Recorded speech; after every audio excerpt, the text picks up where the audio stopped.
Right, it's 2 o'clock, so can we open the meeting, please? First of all, apologies for absence. We've got Councillor Elise Wilson and Councillor Ahmed Ali. Nobody else at the moment? No, okay, thank you. Urgent business.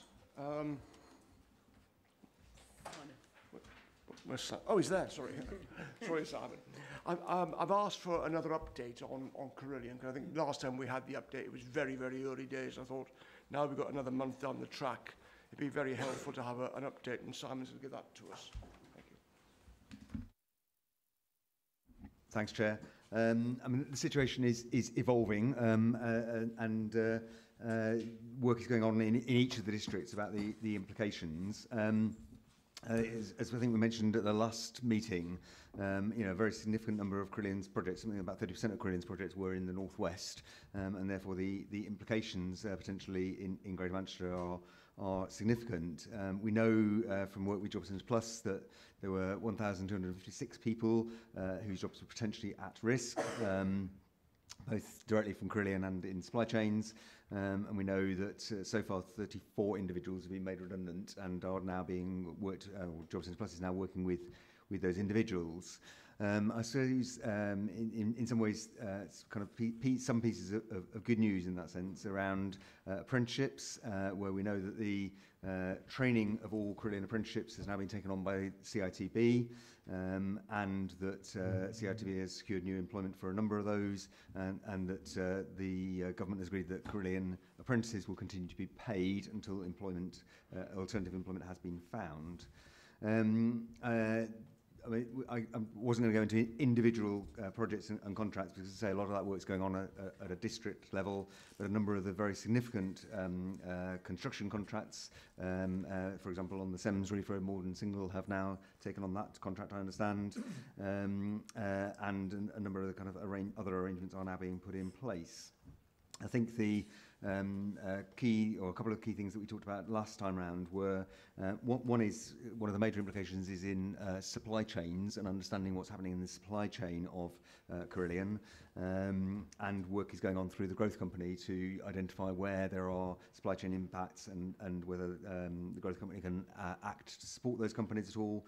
And the other was the joint venture with the on Airport City, not at the airport, but on Airport City, and those discussions are still going on about how that is resolved. Richard may want to add more, I guess, on Airport City, certainly.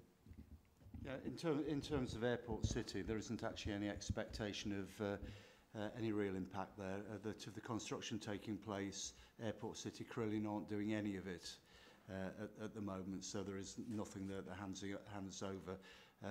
Airport City will look for a new joint venture partner, but that's the only impact it will have.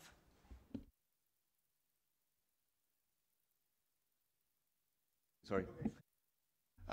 Any questions for Simon? But bearing in mind, of course, that some of the things are sort of commercially sensitive, so some things that probably Simon can't answer, but at least you can pose the question.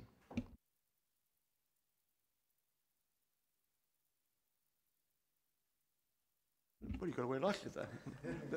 Being serious, that's very helpful, actually, and it is important we keep an eye on these things, going forward, because of the potential ramifications and also because at local level. Yeah. Very much so. Yeah. Thank you.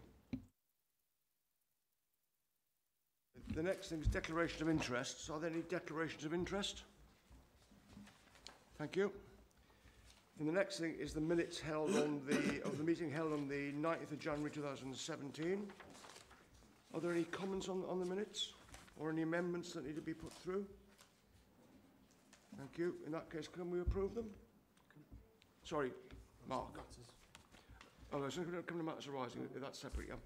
Matters arising, then, in that case, from the minutes. I'll let you go first, Mark. I've got just two things, but you might pick one of those up anyway. Thanks, Chair. There were a couple of points which are detailed in the minutes which we raised last time, and forgive me if I've missed it, but I don't recall having seen the additional information that was promised. So, for example, on page 7, it says a member mentioned of the 77 schools involved in the Bridge GM programme. asked what the overall figure this was out of was, as it says here. Information was also requested on the geographical spread of the 77 schools and the 45 match businesses. Did that information come out, and have I missed it, or...? Let me answer that. It's actually on the action list which has been circulated, by email to all the members of the committee, but they haven't been done yet. And once I was going to raise, it's now a month that's gone. All these it's not just that's a number of issues there which are actually listed down in the appendix, in the resolutions. And, you know, it's a month's gone by, and I think we need to make sure that this information is passed up fairly quickly.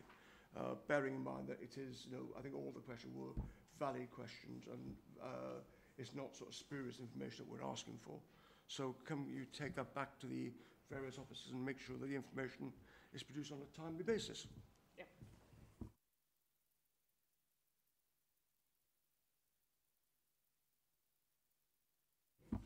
Say I probably missed it, but the employability board members, someone asked about, have we been sent that list of membership list? Who's on? Is anybody on from Bury or wherever? We were promised we'd be easy job. Just give us a copy of it, but I don't. Unless you sent us an email and I missed it. All I can say, members, is apologies, but they are being actively chased. We are chasing them, I promise. Should be an easy one, that, shouldn't it? Membership list. Anyway, thank you. Just nice to know who's doing these things. I've raised the point as well, as you can well imagine, and it is important we get this information on a timely basis, but that can be minuted and taken up by the appropriate officers. Not missed it. Thank you. Any other matters arising? I've just got one more, just to note, and that's on the updated work on the skills programme. Skills capital on page 14 or 8 of 10 of the minutes.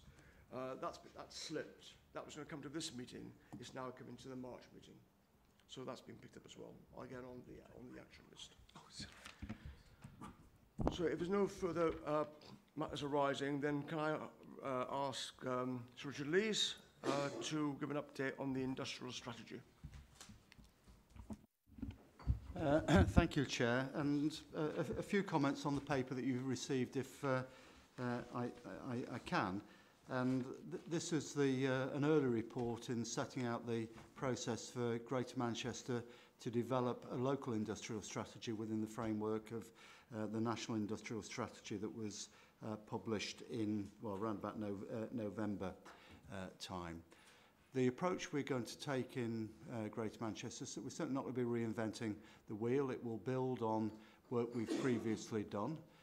It will certainly build on the approach we've taken of linking economic growth with public service reform, so that linking of economic and social agendas, and that's partly because we've also very clearly adopted an approach that's based on inclusive growth and actively seeking routes to make sure that everybody benefits from growth within the conurbation, and that will continue.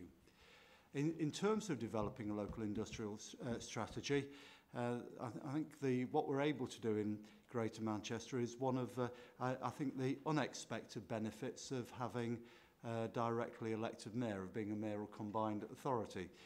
Because apart from the mayoral combined authorities, the local enterprise partnerships will be responsible for the development of local industrial strategies. In mayoral combined authorities, it's the mayor. So the only place that it will be done within a democratically accountable framework is in mayoral combined authorities. So clearly we're going to work with our local enterprise partnership in doing that. Indeed, we're required to, but given that we have a good track record of working in a very integrated way with the LEP in Greater Manchester, I don't think that's a problem.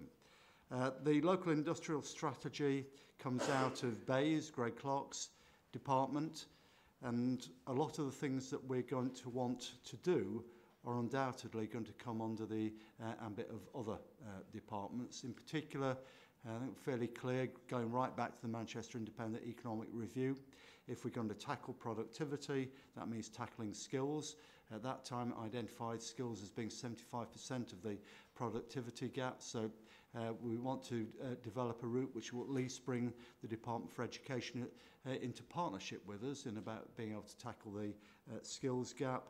And for those people who are furthest from the labour market, bearing in mind the biggest issue now with unemployment is no longer young people, it's the over 50s. It's also, we want to have a different relationship of working with the Job Centre Plus and the Department for Works and Pensions. And we are, I think, going to have to challenge perhaps the framework the government would like to have to make sure that those are part of our strategy. Again, clearly, we've only just published the updated Greater Manchester strategy. That will be the basis. Only 2 chapters of that are specifically economic, but I think the Greater Manchester strategy does set the framework about how we link economic growth with the other things that are important to us. There's something I had a discussion with John Holden about earlier today when we're discussing the route, which is the question of the evidence base. And much of our evidence base is now, well, when the work was done is 10 years ago. Probably a lot of the data is 12 years old, and that's the Manchester Independent Economic Review. So we'll be looking about where we need to commission new work to update the evidence base. I think skills is probably at least one of the areas where we will need to do that. Not all of our evidence is that old, by the way. So, for example, we have done the deep dives into the Greater Manchester economy in the recent past, which has provided us with a wealth of evidence, but we will be looking at where we need to strengthen that evidence base going forward. I think the last thing I want to say is that we are in the process of developing a 2-year Greater Manchester strategy implementation plan, and clearly the Greater Manchester Local Industrial Strategy has to be wholly aligned with that implementation plan, not something separate too. I don't know if Simon or John want to add anything. Just one thing which I think was implicit in what you say, but there isn't any national guidance around local industrial strategies, so we are one of 3 trailblazer areas, the other 2 being West Midlands, and Oxford and Cambridgeshire are doing one jointly. So that means that we are setting the national policy framework here, so that's quite a good thing for us. Well, a question from the committee on the report. Susan? Thank you. Just a few things to add. So I've read it all, and it's clear that Greater Manchester is going for a larger business base. This is mainly questions about the section on business, actually. So do you feel you're going to be crucially clear in this industrial strategy that the plans are going to be spatial across the 10 GM areas? And what will the GM plan be for a more diverse business base as well as a larger business base? We did hear probably 2 or 3 meetings ago about the international plans. I just want to know more. Is GM aiming for other business sector diversity growth at all? Then honing in a bit on the growth company that you've mentioned. So businesses can get assistance from a service at the growth company to sell their products for the first time abroad, and this includes small businesses. Are you going to monitor that you are attracting enough businesses from the 9 besides Manchester City? And will you be picking up any lack of use by the 9 early? I'm wondering if that will be going into any of the monitoring reports at all. And then the last thing, which is clear in the report, it says that there's no reference to specific funding for growth hubs by the government, despite GMCA's suggestions to government when you responded to that green paper. So how will the GM industrial strategy look to fund a growth hub, or I'm not sure, are we having more than one growth hub? Are we having other growth hubs here in Greater Manchester at all? Thank you. If I start at the end, and funding for growth hubs from government has been disappointing to say the least. There's an interesting history that when we first proposed a growth hub, government was opposed to it. Once we got one and it worked, they said everybody should have one, but then failed to provide funding generally for anybody to have one. But I know there is probably a little controversy around the Combined Authorities budget because around the mayoral precept. But one of the things that is within that budget is a proportion of funding for the Growth Hub, which is to match European funding. So we have, I think, about 3 years funding now for the Growth Hub as a combination of combined authority funding and European funding. We're only going to have one Growth Hub, but that one Growth Hub is white labelled in a number of districts already. I.e. it's branded as whichever district it is. When you ring it up, you still get to the same place, but that service, it is available to white label it in individual districts. We already have diversified the business space quite significantly over the last 15 years, and I think when we talked about the internationalisation strategy, we identified those sectors where we expected to see growth over the next 5 to 10 years, and I don't think those sectors will change as a result of the industrial strategy, although I think I also said around the internationalisation strategy we also need to be opportunistic. If there are the chances to do other things, then we need to take them. And so one of the reasons that Greater Manchester, I think, survived the last recession rather better than a lot of other places was because compared to, say, the early 1990s, we did have a far more diverse business base. I don't think the local industrial strategy will be spatially distributed across 10 districts, because economic growth doesn't work that way. And indeed, one of the very strong messages from the Manchester Independent Economic Review is that if we want business growth, we have to let business grow where it wants to grow. We can't make it grow where it doesn't want to grow. What we need to do is, and this is where investment in things like transport comes in, is we have to make sure wherever the jobs are, that everybody has the opportunity to be able to access those jobs, and that we have training in place and so on that allows everybody to access those jobs. I know I sound nervous about showing ignorance, but I'm not on our cabinet and I don't know the ins and outs of all the funding. I do know that we're going to be relying on council tax and business rates in the future, and the main component, the government grant, won't be coming. And you say about 100% retention, say for Manchester, Trafford or Salford, where I guess a lot of the economic growth will happen, certainly until we get a new business park in the spatial plan for Bury and Rochdale. Now, I read the other day, and this is where I say I should have perhaps known this, that the Shadow Minister for Local Government said that when it goes to Trafford, Manchester, Salford, they have agreed to pool all their income from business rate growth with the other authorities. Now, that sounds great for Bury and Stockport and everywhere else, but is this so? Is this going to happen, that if you encourage growth in those 3 boroughs and it happens, how will it be shared out? I can see that the workers will come from other towns and they will have needs, education, everything in those other towns. But are we all clear on this? Am I the only one ignorant on how this is going to work in practice? It's quite a simple question, but it's actually remarkably complicated. There are 2 things at play here. One we've been doing for a couple of years, which is business rate pooling. And we've been pooling across Greater Manchester and with Cheshire East and Warrington. And the way that works is that, Sean Aston is here from Trafford, is that Trafford as a contributor to the pool is able to keep a bigger proportion of the rates it generates than other districts can. So it's able to keep part of the growth it generates, and it puts parts into the pool. Now that's a win-win. Without the pool, all of that growth from Trafford will go back to the Treasury, and the rest of us will get nothing. So what we've got an arrangement is that Trafford benefits and everybody else benefits.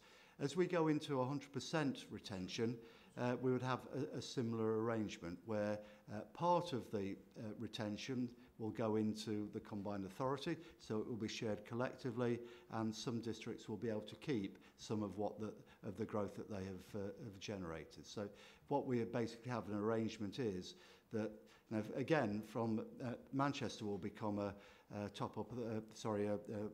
will have growth in the next few years. Without the collective arrangement, we won't be able to keep any of that.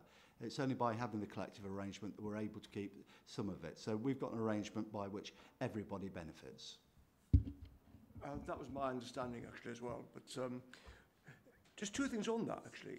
Is there any likelihood of any other authorities joining that pooling arrangement? And secondly, I presume there's no cap in this. We can go, you know, use this for everyone a day if we want, unless it's changing legislation at government level. The pool falls away with 100% retention.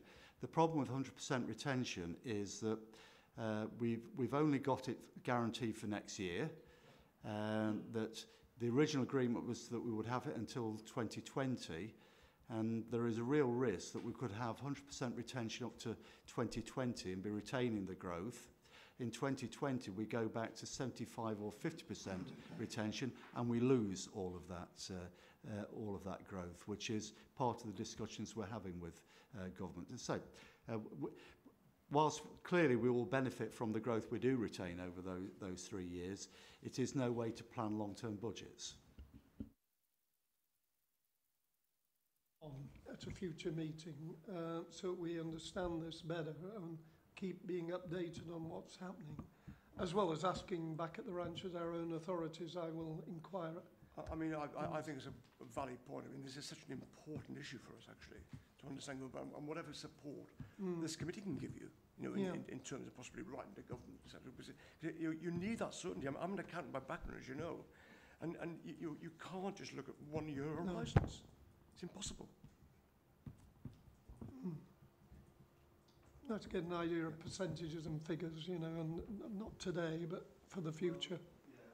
There are other difficulties with business rates in budgeting terms. Business rates are quite volatile, and we still have enormous problems with both valuation and appeals, neither of which we have any responsibility for.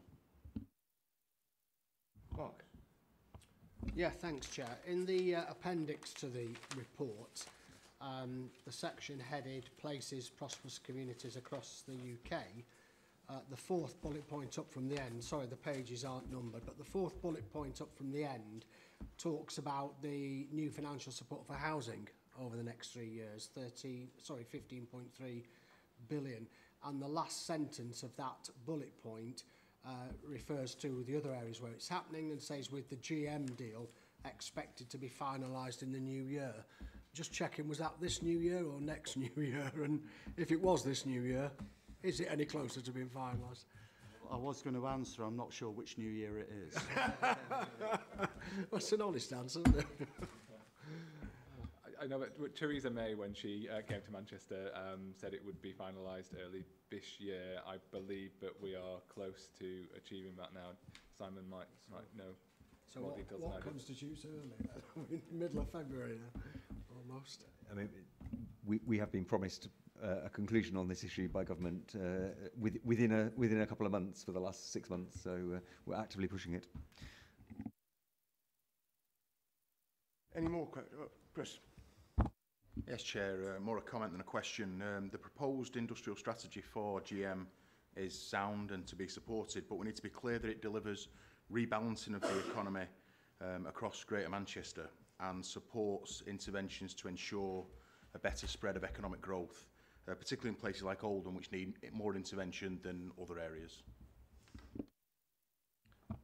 Sir Richard? Well, I kind of, if I may, Chair, push it back and ask a question about what sort of interventions you're talking about. And I think if you look at the economic arguments, that what we need in order to improve the economic performance of Oldham is not investment in old-style economic development, it's investment in housing, neighbourhoods, education and skills, and transport. Now, if you mean something else, I'd be interested to know what it is. No, that's exactly what I was meaning. I'm also going to say, if I may, Chair, go on to something else, which I was once chided by a leader of a place quite close to Oldham, which is that if you look at an economic analysis of Greater Manchester, the place that is, according to the inclusion unit at the University of Manchester, the most inclusive, which happens to be Trafford, is also the place that has most commuters.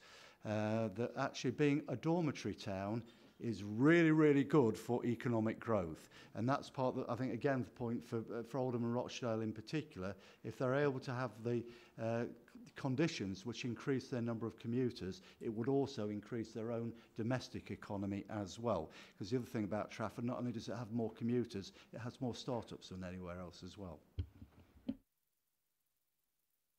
Well, well done, Sean. Thank you for that, Cecile. Right, Sir Richard, it's coming on from that really, because you mentioned that businesses should go where they want to go, and that's the sort of basis of it. But there was a lot of hope from some of the GM authorities that Devo Mank and GM would take hold of that and hopefully restore the whole region. It smacks a little bit of laissez-faire, you know, if you say let them go where they want to go. And we were hoping that there would be encouragement to move to areas where it needed more employment and industrial growth. I didn't say that businesses should go wherever they want to go. I said businesses will only go where they want to go.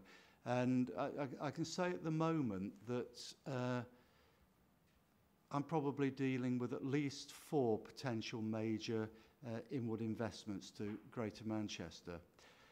They're not having a little discussion about which bit of Greater Manchester they're going to go to. They're having an argument about which part of the world they are going to go to. And that's the real question, is for a lot of these that if they're going to come to Greater Manchester, they will only go if we offer them something that really only meets their needs. Otherwise, they will go to another part of the world. The idea that we can, in a modern economy, say, we'd love that you have to have you in Greater Manchester, but you've got to go to that spot there, simply will not work. And that's the point I'm making, that we can only get growth if we support companies in going where they want to go to. It's not where they should go to, it's where they will go to. Sil? When we say they can't go there, but I was talking about encouragement to go to, you know, not just say, please, will you go there, but in financial inducements to uplift the area.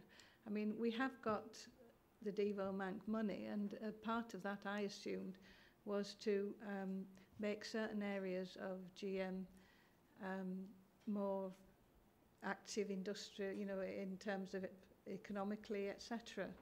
And I mean, the local authorities are doing this all the time, where we're trying our best to entice people to come to Rochdale, and we've been successful to some degree. But we were hoping that it would be on a GM level, where you could say, well, look, if you go there, you know, these are the inducements to go there. There was, I think, quite an important conclusion from the Manchester Independent Economic Review, which said that by and large, companies that need grants to go to a place you don't want. The way you encourage companies that are going to grow to go to a place is by offering them the right premises, the right skilled staff, all of those sorts of things. The financial inducements within their overall business plan tend to be pretty minimal. They're not significant at all. The experience we've had in Greater Manchester since we've moved largely from a situation where we used to give grants to one where we will now give loans is that the companies that we've given loans to have produced far more in terms of job creation than the very small number that have been given grants. All the evidence is that grants, if what you want to do is grow companies and grow jobs, that grants are not the way. And we do provide support from through a loan arrangement, and that has been demonstrated to be far, far more effective. Kate. Thank you. Thank you. I went along to a very interesting conference in Preston yesterday about community wealth building, which is probably why the questions sort of come from my inspiration going along to that. Sorry, I can't see you down there.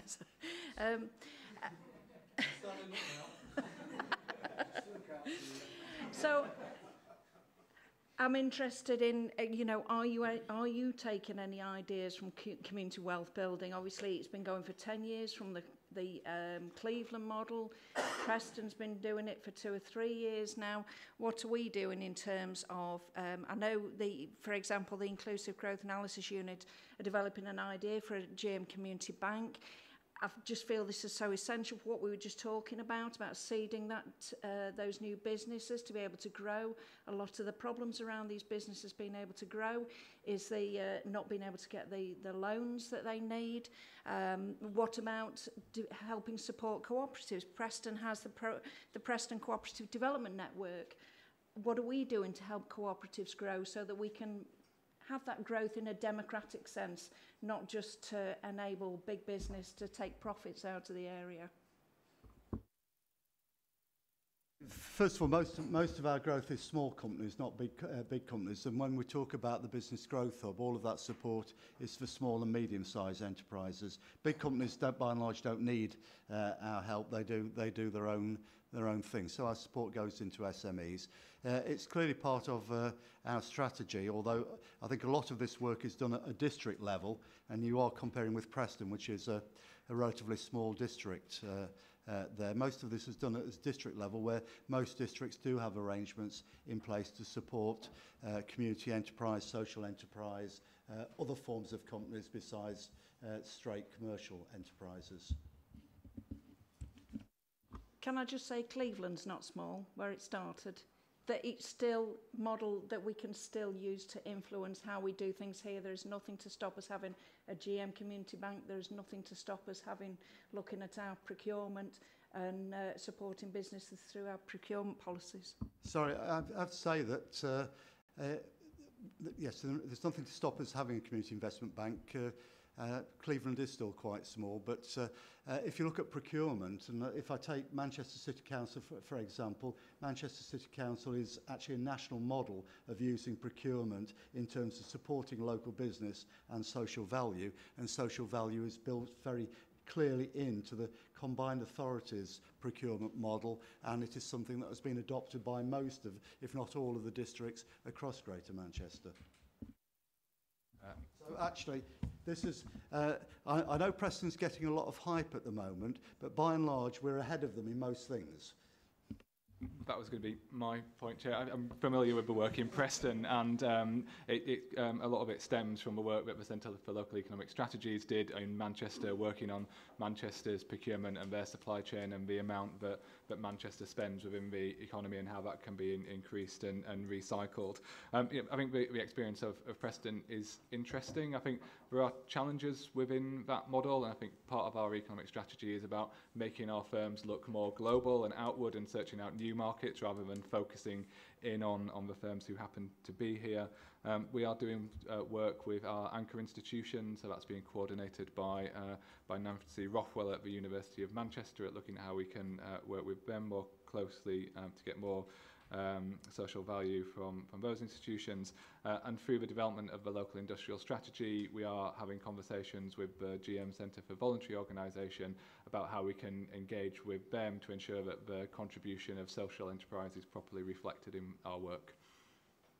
I think the important point here is that you're not closing your mind to other opportunities of funding things, but you obviously need to have what is best for Manchester, for Greater Manchester, I should say. I think both John and we're certainly not closing our mind, and would welcome any new ideas from anywhere. But I think John's made it probably even more clearly than I have, is that we've been given an example of somebody imitating us rather than the other way around.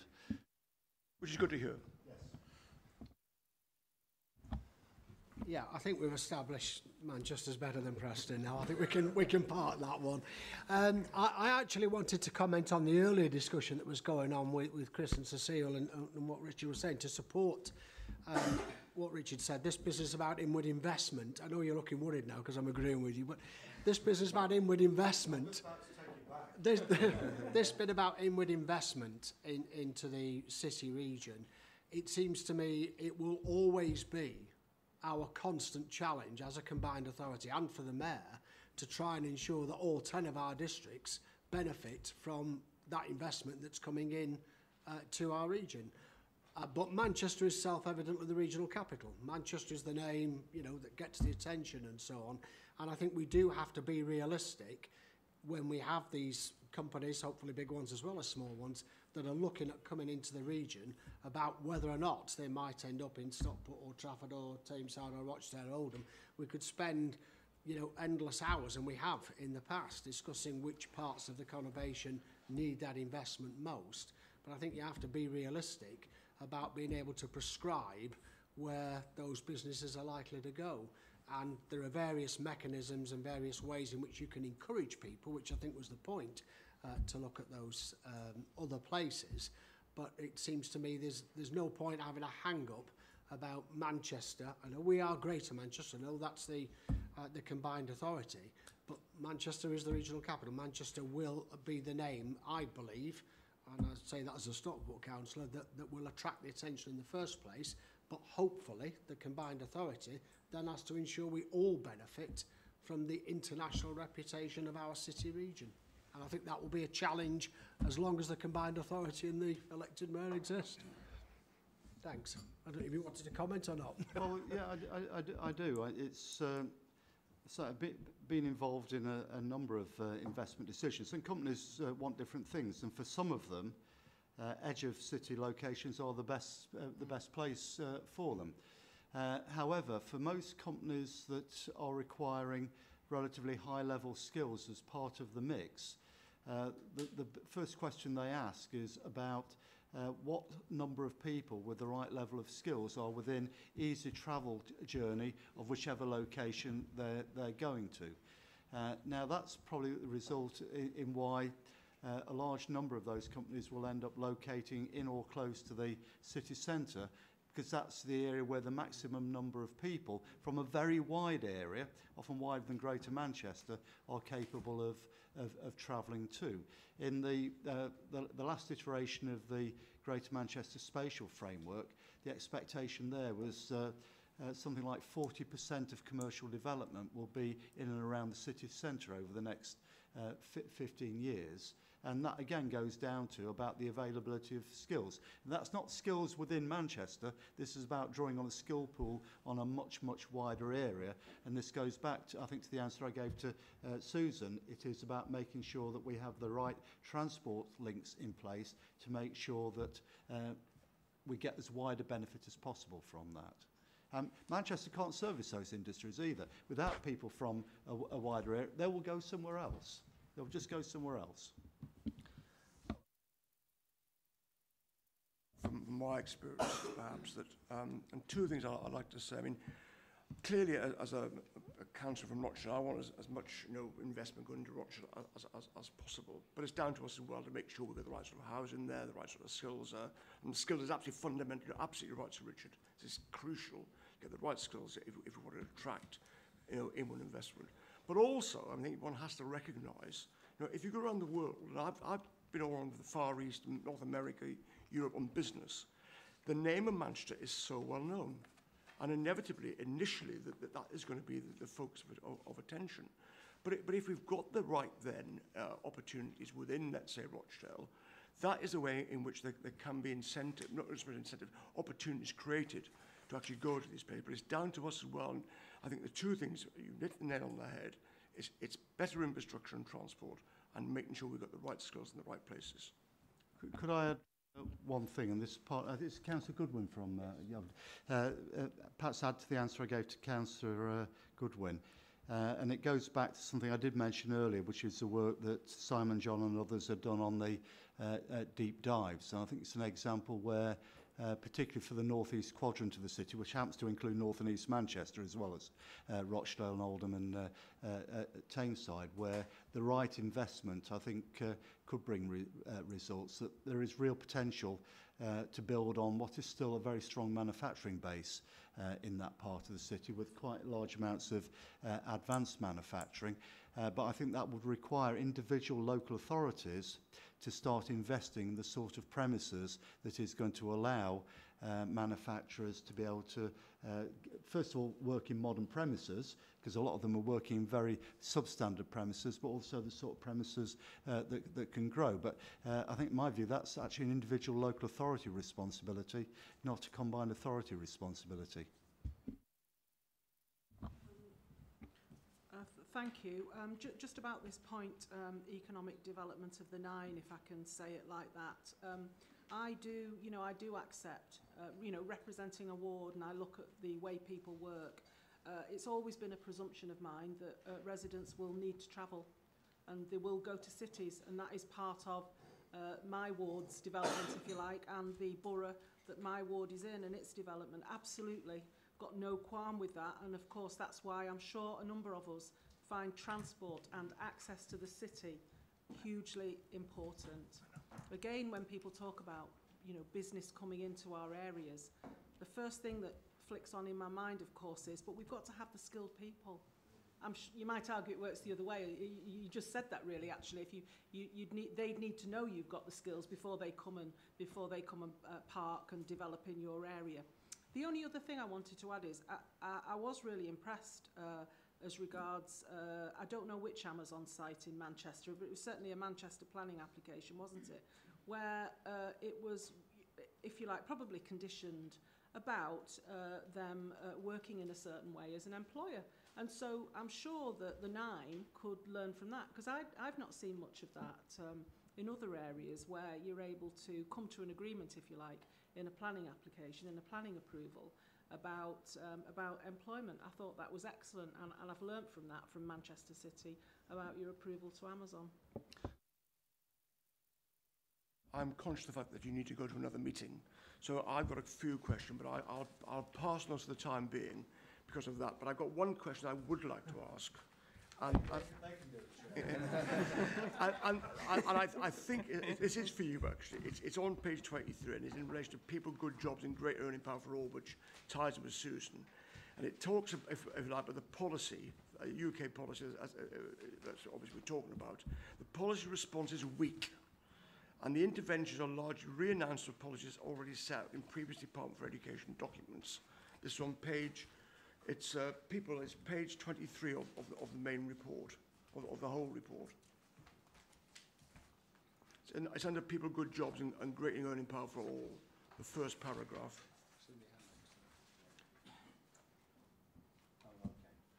And so all I'd like to know is what were you expecting or hoping for? And because obviously it's not a very good response, and I think we need to hear what your concerns and what we can do about it, if anything. Okay. Can I just make a comment on Councillor Howard's comment, which I largely agree with, but I think you do, I mean, first of all, the Amazon development, which is 1,500 jobs, full-time jobs, and I think they are planning a similar development in Bolton, so you've got the opportunity to do it, and it's a perfect example of a large job creator that will never be in a town or city centre location, so, and there are a number of those around. In terms of your question, Chair, and it's really, I think what I said about as we develop a local industrial strategy, to have one that makes sense, that we do have to have an arrangement with the Department for Education. That I think we're fairly clear that there is no appetite for any devolution in the Department for Education beyond what they've agreed, perhaps unwillingly, around adult skills. What there appears to be now is a willingness to talk about partnership arrangements, and that's what we need to do. We need to see if we can develop a partnership arrangement with them. This actually comes under Council Anstey's brief rather than mine, but I think that's the approach we'll need to take. Sorry? Thank you very much. Well, I would agree with that. Sorry? I would agree with that. Oh, no. Well, as I say, Sir Richard needs to go to another meeting, so if there are any more questions, obviously directed to John. I've got one detailed question which you need to pick up on. Okay, thank you. Thank you very much. Very, very interesting indeed.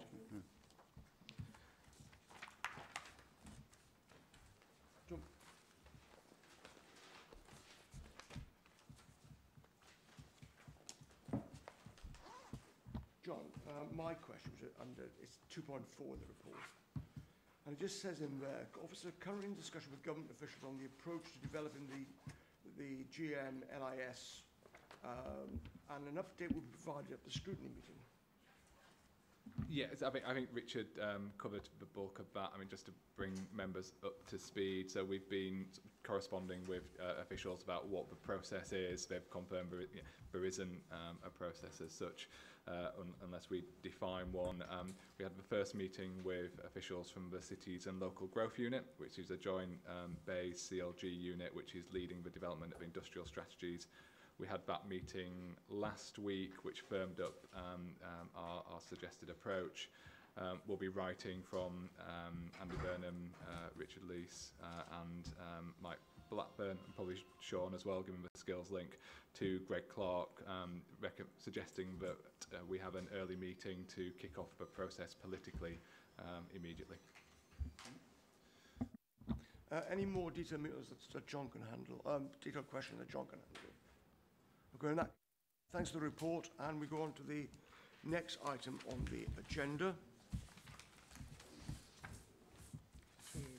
which is the Greater Manchester Digital Strategy and Implementation Plan. That's a report of Councillor Sean Anstey. Well, thank you very much, Chair. So just briefly, since I was last here a few weeks ago, taken the Digital City Region portfolio alongside Skills and Employment and Apprenticeship, so I'll be seeing everybody, I think, probably every time you meet in future, which will be interesting. Tony's going to take us through a presentation on the digital strategy update and the action plan. Some really exciting stuff around the plans that we've got for Digital City Region. The Mayor set out his ambitions for Greater Manchester to be the UK's leading digital city region. I'm sure something that all of us would subscribe to. I'll go through sort of the report and questions shortly, but I think hand over to Tony for now for the presentation. Thanks. Thank you, Sean, and thank you, Chair. I'll get my case for the defence in now. This is week 4 since I've been in as Chief Exec in Bolton, so it's a privilege to be here, and we're the kind of new dream team for this portfolio. So we will answer your questions to the best of our abilities, but I think Phil, just down to our left, will probably fill some of the gaps. I'm not going to answer any questions. We keep passing it down. Yeah, well, that might be the approach. I think the conversation that we've had for the last 35 minutes probably captures why we need this strategy for Greater Manchester. The strategy's purpose is basically about giving Manchester and the region economic advantage and leverage, firstly. That's most important of all. We've got to have a modern technology, a modern capability to get us to a position where we're at an advantage over other competitors, not just in the Northwest or the UK, but internationally. Secondly, I think what's really important about this strategy is about the fact that we've talked a lot about skills.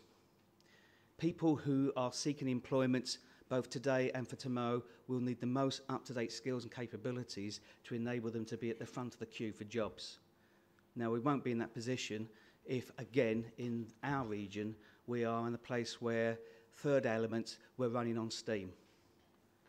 The rest of the world is now at a certain position, but we're still running on steam power, and our prospective young people for the future and current people who are in work are not able to take advantage of the opportunities in terms of modern technology and digital. I think the final point is about productivity and efficiency. Increasingly, we are wanting a society, a place in GM, which is about inclusivity, which is about how we make sure people are involved, that they have at the right time the right information to make choices and decisions. But again, we cannot do that if we are not advancing ourselves at pace in terms of digital. And that's principally what this first slide is about. There are a range of challenges, as you see there, and we'll touch upon one or two of those, but infrastructure will be something I think we've got some exciting news on in a second. It talked in the previous slide about the 11 indices of the indicators in terms of what success looks like. Again, we've just had a conversation about skills in terms of the importance of getting people equipped with the most up-to-date skills and capabilities, and technology is no exception to that. We've talked about the importance of services that are designed around the needs of citizens in terms of not just transparency about data. That's great having data on people, but I think as important is how we're using this data to inform and shape how we want to, as a region, through some exciting initiatives that we've got, to reshape and inform public service reform. It could happen on a whim, or actually we can use data and what our customers are telling us and how they're behaving to inform and shape. So again, digital technology is key, as it is for inclusion. So we're going to go through some of the kind of headlines there. So the infrastructure, as I said, you can't run a modern region, a modern area on steam. So the good news is we've already put a submission in for the Department for Digital Culture, Media and Sports, a challenge fund application for £25 million. This is to fast track, fast pace our improvements around how we connect the region in terms of technology. This is about securing 5G capabilities. So we've had 4G, I'm just getting used to 3G, but we're up to 5G. But this is about positioning ourselves at the forefront in terms of advanced infrastructure and technology. And these are all key, again, going back through the theme of the last conversation, both in terms of for the individuals who want to apply for a job, right through to businesses that want to locate here. They won't want to locate to a region which hasn't got the most up-to-date infrastructure. Skills and talents. I think the conversation we had about skills development and the importance of, as it says in that top bulleted point, about a digital talent pipeline. Sounds really grand, but it is actually about getting people with the right skill sets, capabilities, knowledge, learning, development around digital, getting them ready for the prospective employers that Sir Richard Lees were talking about, who want to locate, who want to move into this part of the country, who want to have people who understand, use and apply technology in a very inclusive way. I think the second point, and it's the only one on this slide I'm going to further extrapolate, is around informal learning. I don't know how many of you have been actually sat down and taught on these appliances and given the opportunities to learn about the systems. Much of mine has been through practice, but actually informal learning would help accelerate it. And I think, as it says there towards the bottom of that second bullet point, this is not about young people. This is an intergenerational approach. This is about giving us the opportunities to make it a far more inclusive approach in terms of informal learning around digital technology. Not just in terms of skills and jobs, I have to say, but also for people who want to be connected, who want to kind of cut down the issues around isolation, who want to use technology in a way to make them feel part of something rather than on the margins of society. Inclusion I have just touched upon in my last comment, but I think, again, what I want to address here is around the developing GM Digital in terms of using new approaches to engagement and motivating people. I had the pleasure of chairing the reform panel meeting the other day. So I was going to say Bolton now, in Manchester, we and the region, we have a range of fantastic initiatives around troubled families, people on the edge of work who have health needs, and also people who offend. All of those individuals, actually, through some of the exciting things that this region are developing, are beginning to kind of think differently in terms of their behaviours and lifestyles and choices, and actually beginning to kind of take, shall we say, more purposeful lives, and actually kind of getting out of the poverty, a cycle of poverty, or maybe making better informed life chances. We need to use this data and information to help shape and inform how we can improve services, how we can improve the investment and the money that we spend as councils and local authorities across the West Midlands in terms of making sure, not the West Midlands, Greater Manchester, first mistake, my apologies, how we use the money across Greater Manchester in terms of making sure that for every penny we spend, that actually we're getting a true economic benefit, that actually we're getting things that make a difference to people's lives, not just because we've always spent it this way. And that's how this is going to be really critical in terms of our future success. Growth and productivity, we've had a long conversation about that in the previous session. But again, I'm going to pick on one of the examples. These are all examples, real things that are part of the plan that we are progressing with as a region.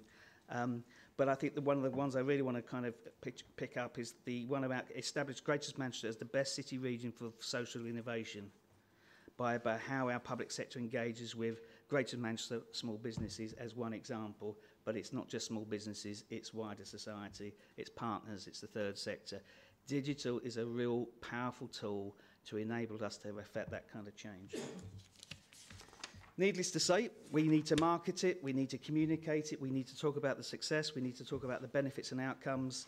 And I think, again, another highlight here is establish a network of digital champions.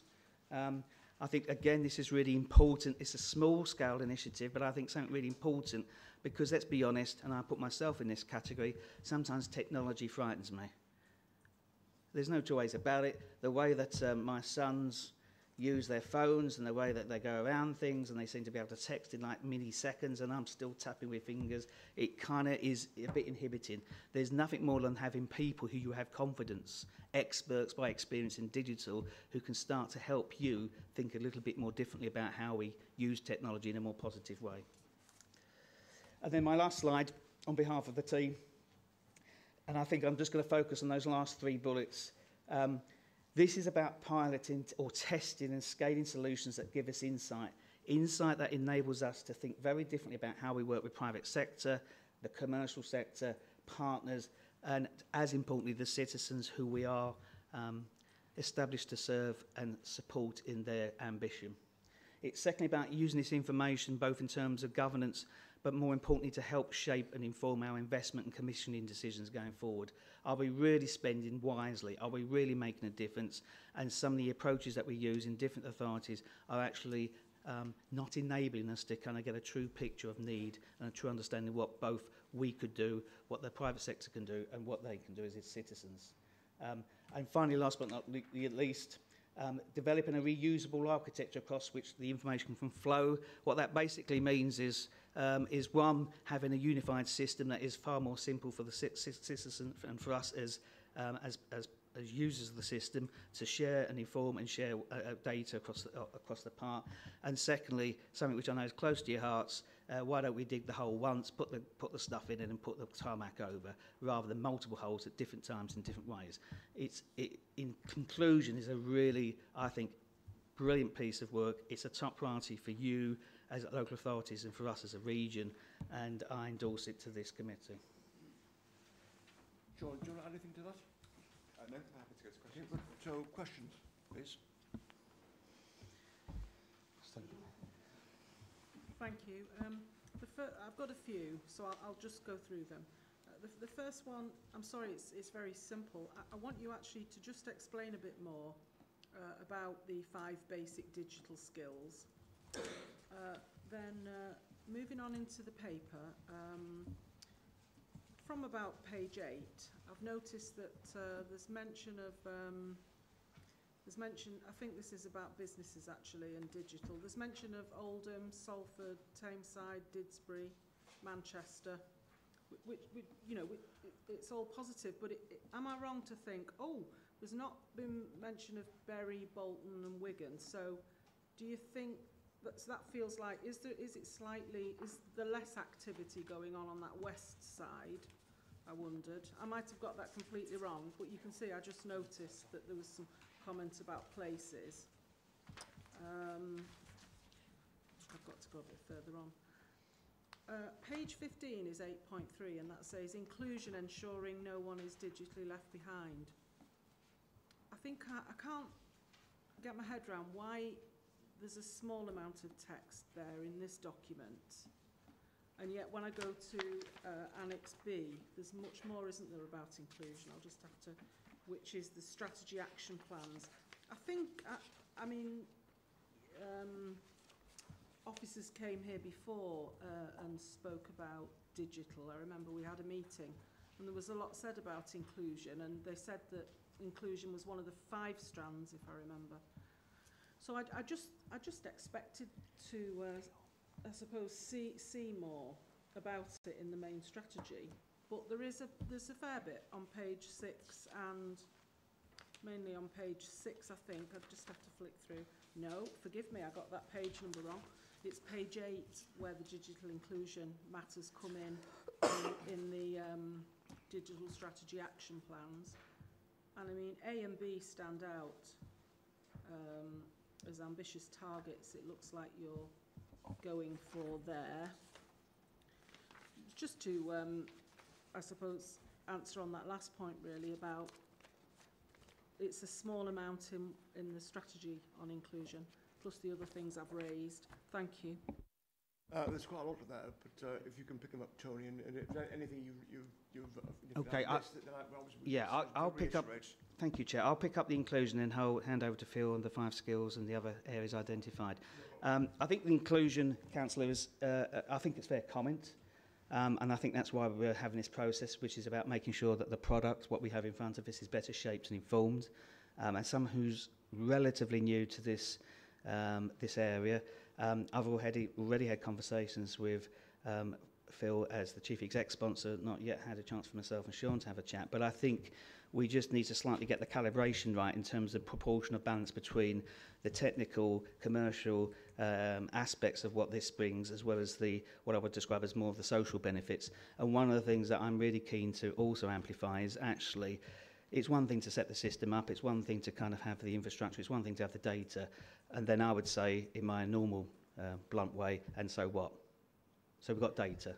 What's really important is what we use with this information and what citizens are telling us to help think more creatively and differently about public service reform and work out which things are consuming high levels of economic expenditure and resource and service that aren't changing the behaviours of individuals, and what things actually that we can do that help citizens make, shall we say, choices which are more in their long-term interest. So I think it's a fair comment and we'll take that away. Phil?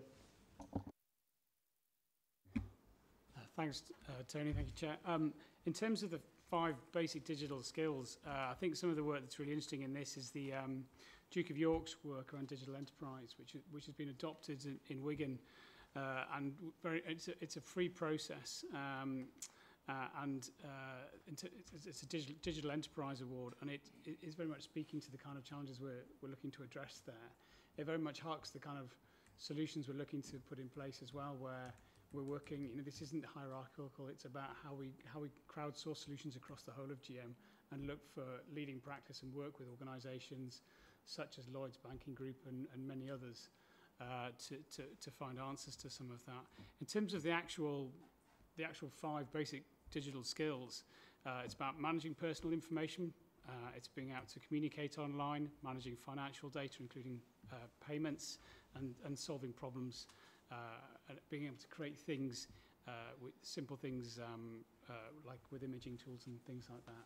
So interestingly as well, I don't know if you're aware, but Google Garage, which set up facilities in the centre of Manchester recently, for every individual that goes through their training regime, as part of that, regime is probably too strong a word, through their training process and their support process, they make a contribution of over £20 to the Mayor's Homelessness Fund as well. So this links in with the sort of digital with a difference agenda, which was right at the heart of what Tony was speaking about earlier. Mentioning Bury Bolton and Wigan, there is no spatial preferencing within this at all. The intention is to be entirely GM-wide, and certainly the work that we've done on the fibre bid across Greater Manchester to DCMS is very spatially equal and recognises contributions from all 10 areas, and is a massively exciting proposition, which I'm hopefully will be able to say more about in the near future. Susan, are you happy with all those responses? Yeah. Okay, thank you. Yeah, it's just the connectivity rollout that were promised in this. In the last time this happened, especially in the rural areas, there was some that missed out. And I just want some kind of assurance that this time that we get the coverage that's required. What we can do is we've got a kind of, my words, a heat map of where the kind of potential coverage is and what it looks like. And interestingly, it is quite interesting because you think some areas in the heart of the city of Manchester would be really strong, but actually they're not as strong as you think they are, and other areas towards the outskirts are actually stronger in terms of the connectivity. I think, as with all things, it will be, we can't please all the people all of the time, and I think there's always a phasing piece. But what we can say is that in terms of the digital approach, particularly the infrastructure and the bid, is working on clusters, and clearly Some areas, and I won't name an area because it wouldn't be right, are advocating quite strongly that areas that have traditionally been, should we say, down the queue in terms of that coverage in the way you're describing, Councillor, that they, shall we say, move up the queue. So I think it's the intention to get a better coverage across the board, but obviously there will always be a little bit of variety. And I'll just add to that and sort of say, look, you know, everything that we've talked about today, so whether it's the industrial strategy, whether it's how the city region plans for economic growth in future, the spatial plans that we put in place, digital infrastructure that's in place across Greater Manchester, that all of those things are connected with each other. So it's in the interest of Greater Manchester that those parts of the city region that are presently underdeveloped in relation to infrastructure, that we actually try and do something, that the intervention is bolder, I think, to try and make sure that we're connecting more parts of the city region, because if we want to have a more balanced approach to growth across Greater Manchester, then that just has to happen. So the two things are sort of linked with each other. What it will mean is, require us to do, is that when it comes to sort of spatial planning and growth in future, that there is a responsibility on individual local authorities to be really clear about where their allocations are going to be, so that infrastructure can be planned. Because if it's not, then we end up in a scenario where everybody wants all the benefits of growth but won't take the decisions to be able to allocate it in the first place. And so I think we just need to be mindful as we plan for growth in future.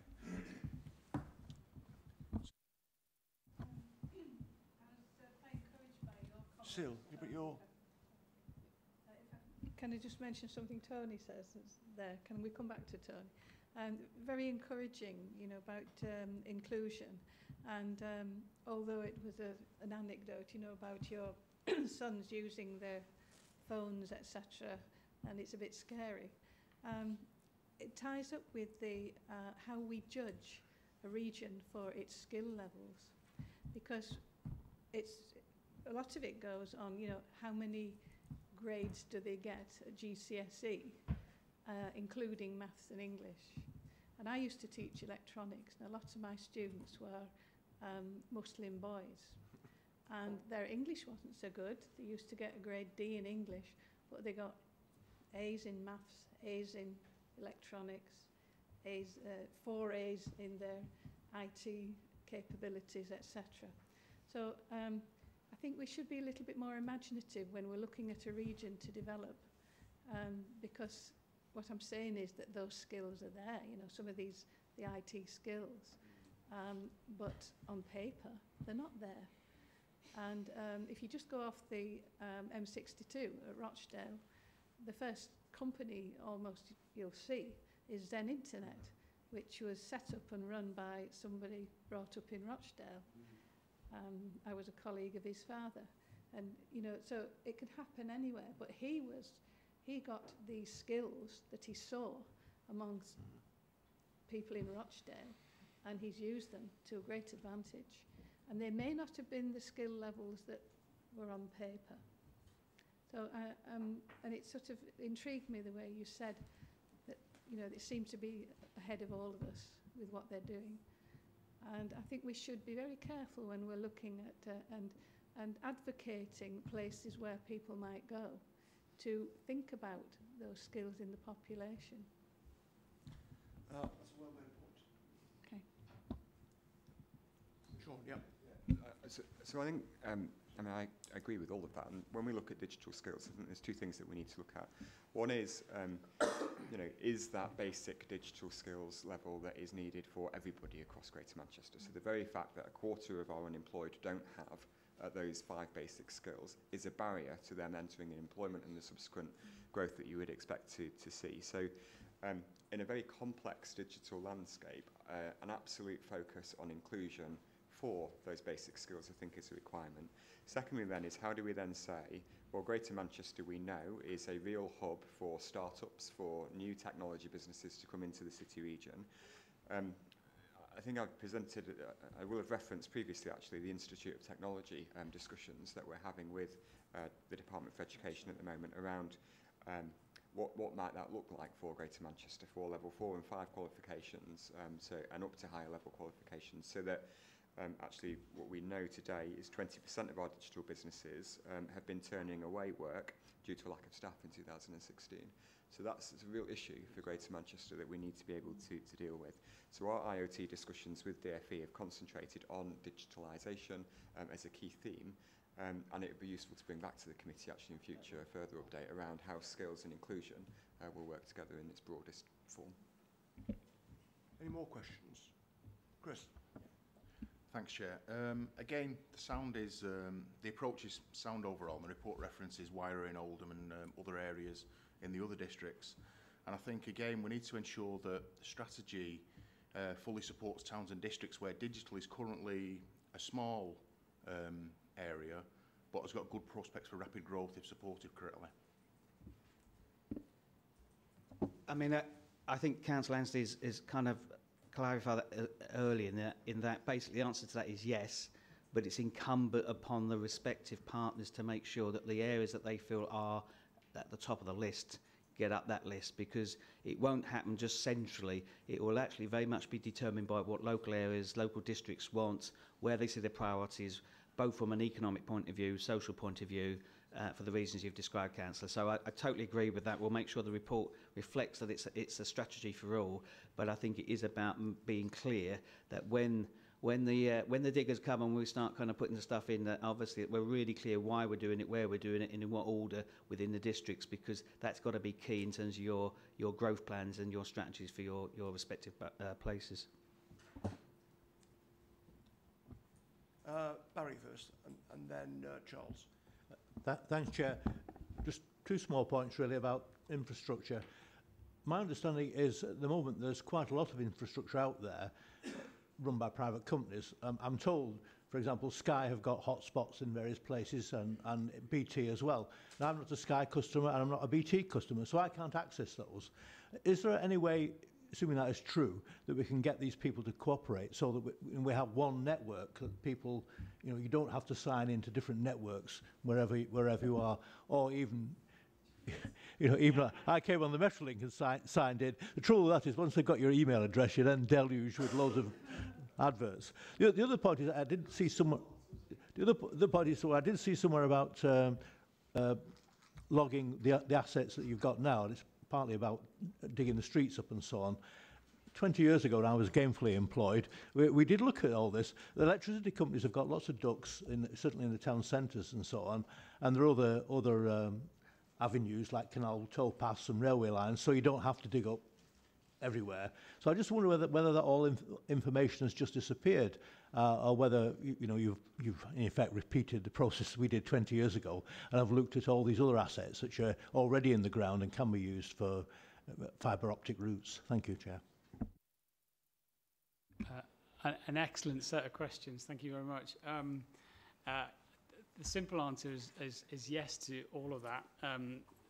Are we leveraging infrastructure across GM in the way we'd want it to be and pooling assets? We know there's a lot of fibre in the ground already. It does sit within individual organisations who often lease it to each other. So Vodafone rents fibre connectivity off Openreach and vice versa. Well, and with Virgin and others.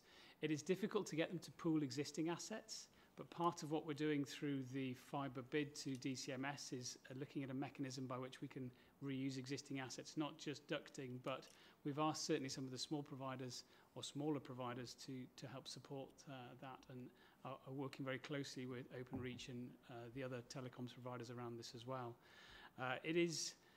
We have a number of assets already. We have the ducting that exists within TFGM. As you're absolutely right in terms of, canal footpaths is one of the cheapest ways to do new dig. You're not disrupting roads and so on. There are conversations going on with Network Rail, who are putting in new ducting all over the place at the moment, and with their change of ownership are being very amenable to those conversations. We are extremely keen not to reinvent the wheel or dig where we don't need to, but at the same time, it is quite a complex space with all the way leaves and everything else that that tend to bog these things down. We are, though, looking at putting in place something which we hope will, in fact, address the question earlier about rurality. We're trying to make it easier for telecoms infrastructure companies to make investment decisions across Greater Manchester, so for example, they can get in and out of a street within a day rather than a week. because that, if it takes them a week to come in and out of a street because of processes that are in the public sector's gift, then it trebles or quadruples their cost of doing that activity. If we can make it cheaper for them, as other parts of the UK in particular have done, particularly one area, it incentivises them, and because it reduces that cost benefit, it impacts that cost benefit ratio in a positive way for them, they're more likely to invest. So it's not just about a bid to government, it's actually what are the conditions, and we're working with the telecoms providers to try and understand how we can enable that and therefore both accelerate the scale of investment but also its reach across Greater Manchester. Barry, are you happy with those responses to your excellent questions? Yeah, it's just in the report itself, when you're reading through it, there seems a tone there, whereas we've got it, I picked it up in 2 places, I can only find one at present. Greater Manchester has always been a pioneer city. Now, for me, it's a small point, but it depends who the audience is, and it doesn't help the outlying districts when people think that GM is a city and not a city or region. I've got another example, but it's the same thing. Yeah, I mean, it's a really fair point, and I can say as one of those districts, we're hot onto it, so don't worry. Any further questions before I have mine? Right, last one then. Yeah. Right. Comment, and I don't, because this is not my area of expertise at all, so I wasn't going to say anything, but I'm pleased with whoever the committee was, where it says about the percentage of adults, they're increasing on 8.3, who have and are motivated to use basic digital skills in their daily lives. I don't know if they had a long discussion and a vote on motivated to use. I did listen to a debate in Parliament the other day about this. It was about bank closures, for example. But I am inundated. Whenever I go in the bank to pay money in, usually pay money in, I'm told you can do all this digitally. You don't need to come in the bank. And I say, I'm saving your job here, you know. While ever you've got a queue at the bank, and I got joking and said, well, I'm lonely, and it's nice, because we had a debate on loneliness the other night. Our council passed unanimously. I said, this is where some people, the only people they meet is the bank clerk. But there are so many places I will not use. I have digital skills. I have a laptop. I do order me football tickets at Charlton, whatever. I use digital. But there are other places where I insist on making sure my council tax is paid every month over the counter. I've never got behind as a councillor in 40-odd years. I know some councillors make the Bolton Evening News for not paying their council tax for 2 years. I don't know how they get away with it. But I'm saying there are certain things like banks and libraries and so on where people interact. I know we've had this kind of discussion before. So all I'm saying is, yes, there's increasing use, and for firms to offer this is very important. And that's what we're mainly about, businesses and firms. But for the public, who it's talking about, the adults who have these skills, and I agree with increasing the percent who have them, I think it's a nice phrase somebody thought to be put in, motivate to use, because you're not always motivated to use them. Sometimes you want that personal contact. Anyway, I'll leave it there. Thanks. I think all I'll say is I'm one of those people that banks with a mobile app only bank. So there you go. I would have to change my bank. I understand what you're saying, Roy. Yeah. I've got a couple of points, actually. Can I refer in particular, it's what we already talked about, talents and skills, 7.2. But there's some things in there about, it's the phrase, the pace of change also challenges teachers and lecturers to keep up to date with latest developments, often find themselves unaware of how digital skills are being applied in the workplace. That's a cultural issue. The next one is, and bear in mind that my elder daughter works in this sector. GM also needs better employer-led careers, inspiration, work preparation. There's enthusiasm for digital up to age 13 to 14, but this tends to dissipate over the next 5 years, particularly among young women. Part of this lies in the lack of awareness about digital tech careers available to them and the pathways into the industry. Now, it's one of your targets to change that, and absolutely I agree with that, actually. But it's not the sort of thing which you can change overnight if it's a cultural thing. And I'd like to understand, perhaps in your future iterations, how that sort of culture can be changed, actually. And I think it's, because if ladies, women are losing out on this, it's wrong. It is wrong. We need to understand why, basically. So, it may just be that there's a complete barrier there. They're just not interested. But my daughter is in this area. So I think it's something we need to understand. Because it won't be easy. It won't be easy to change it. So, I don't know what you think about that, both those points. Well, I'll take the latter point first, and the short answer, Mike, is I absolutely agree with you. So, whether it's through the Institute of Technology, whether it's through enhanced careers and employability advice in schools, where we're particularly working with DFE to try and improve both the quality and quantity of advice that's on offer, to reflect the diversity of careers that we think are going to be available in the Greater Manchester economy, and to encourage people with both genders actually to come and really make sure that actually there aren't any gender barriers to participating in different careers is particularly important. Again, the Mayor and I were at the new Microsoft Digital Academy at Trafford College last week. That is a really good example of how we can try and use our colleges to be able, and industry, to come and encourage a broader participation into those respective careers. So absolutely agree with you on that point. And the first point, and I'll just find the line that you used again, was around how do we then make sure, and this is it's an often overlooked but critical skills requirement, is how do you make sure that the people are providing digital skills to our population themselves are equipped with the latest knowledge around digital skills, because that this is an environment that moves so rapidly that actually sometimes it's quite difficult to do.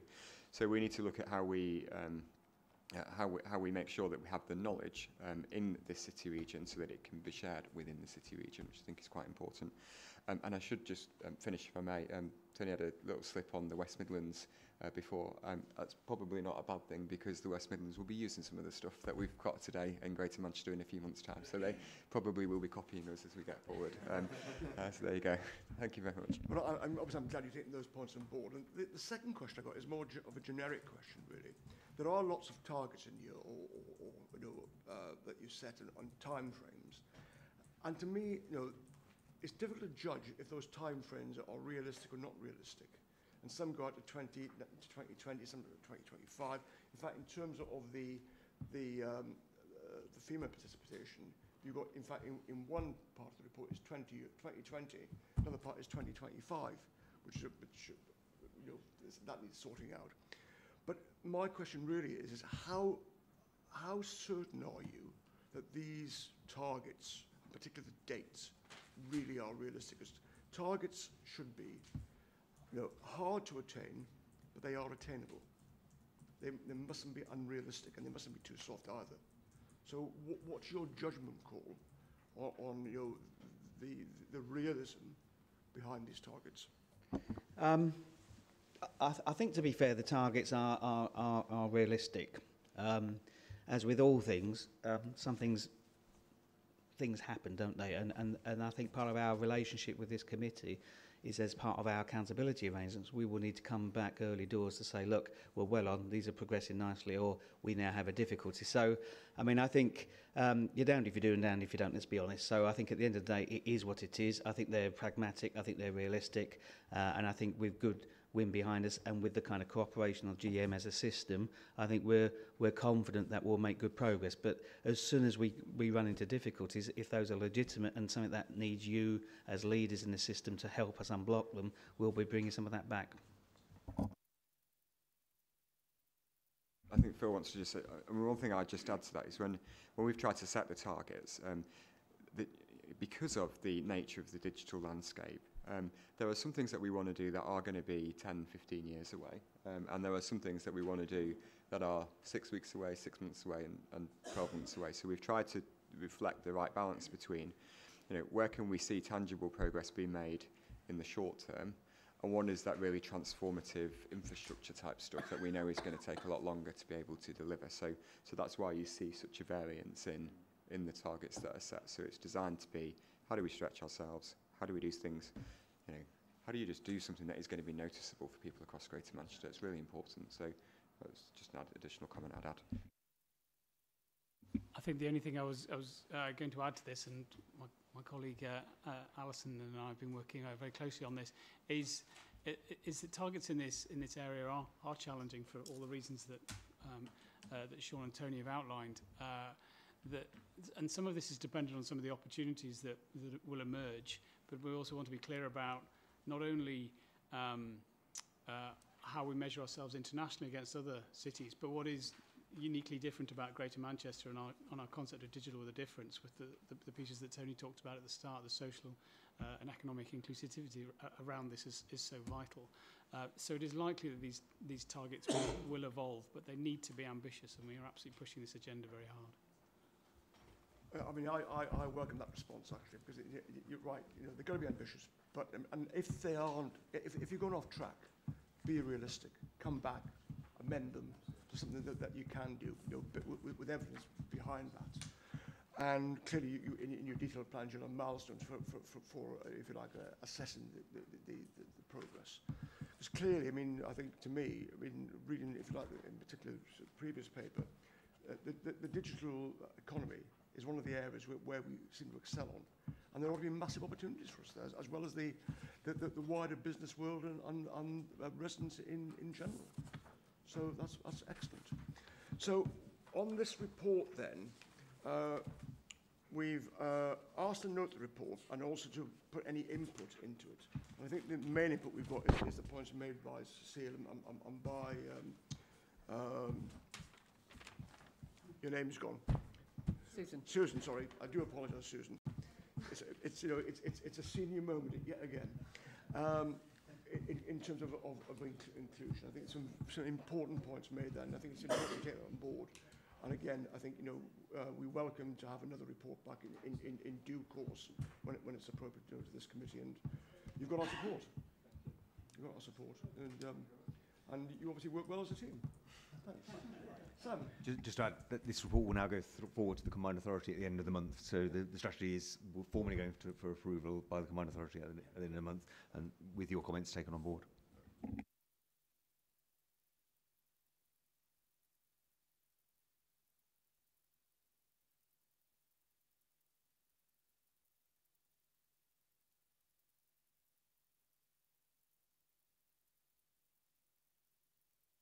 The criteria aren't determined yet, and there's no deadline for doing it. Some quite important ones, aims.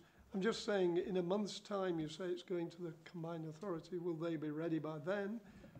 I would have thought not. But if not, and it comes back to us in a few months, I say, I can read it on my laptop, but I like a hard copy given to me. I'm very grateful.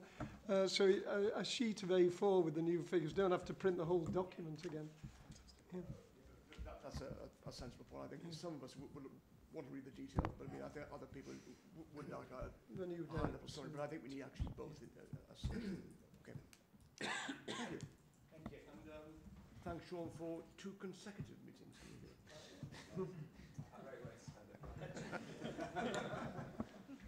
Overcomes loneliness.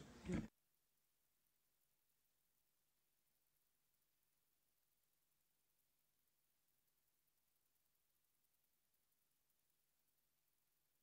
We asked to see the dashboard before it was finalised and then obviously incorporated into the main plan. So, John. Yes, thank you, Chair. A bit of a case of be careful what you wish for. Members will recall that when we came with the Greater Manchester Strategy Implementation Plan, we set out a commitment to regularly report on progress against a range of high-level indicators and targets to check that we're on track with meeting our ambitions and determining whether we're doing all we can to hit our objectives. The paper sets out our approach to developing that dashboard of indicators, sets out the indicators we've chosen and the rationale for that. I think it should be noted that this is still a work in progress because there's other bits of policy work which are still ongoing, which we'll need to take account of. I think probably most notably the work on the police and crime plan, which I guess impacts on this commission but isn't directly relevant, as well as we've already spoken about the digital indicators and the work that needs to be done there. We've brought this here to get your views on the indicators we're we're choosing, so it's not a sort of report about performance per se. We'll come back with a report on performance itself and progress against the targets in your meeting in April. The only other thing I wanted to say is that I think there's already been a couple of mentions in this meeting about inclusive growth and the importance of that. We've been looking at how we can best measure inclusive growth within this framework, and we've been speaking closely with the Inclusive Growth Analysis Unit at the University of Manchester. Their message to us was not to try and capture inclusive growth in one measure, but rather to look at the inequalities in performance between different groups, be those geographical, gender, ethnicity, and so on, within measures. So what we will do is try to capture as much of that difference in performance between groups in the 6-monthly update, but recognising that's quite a big process, we'll produce an annual State of Greater Manchester report where we'll go into some of those inequalities in outcomes in much more detail. So I will hand over to the committee for any questions or comments. Sorry, I should just say as well, I'm joined by my colleague Francis Marcus, who's led the work from the research team. Before I throw out questions, can I make one observation that if you want to make any specific comments with regards to the individual measures in here, as it says in here, it's a specific indicator that they want feedback on.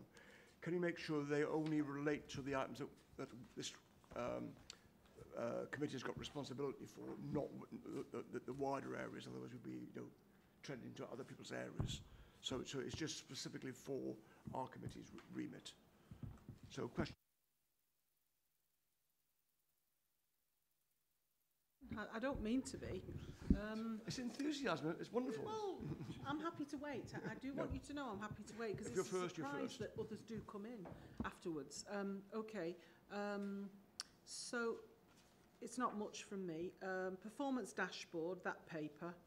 Now the papers aren't numbered, sorry. It's okay. When you go to priority 4, a thriving and productive economy in all parts of Greater Manchester.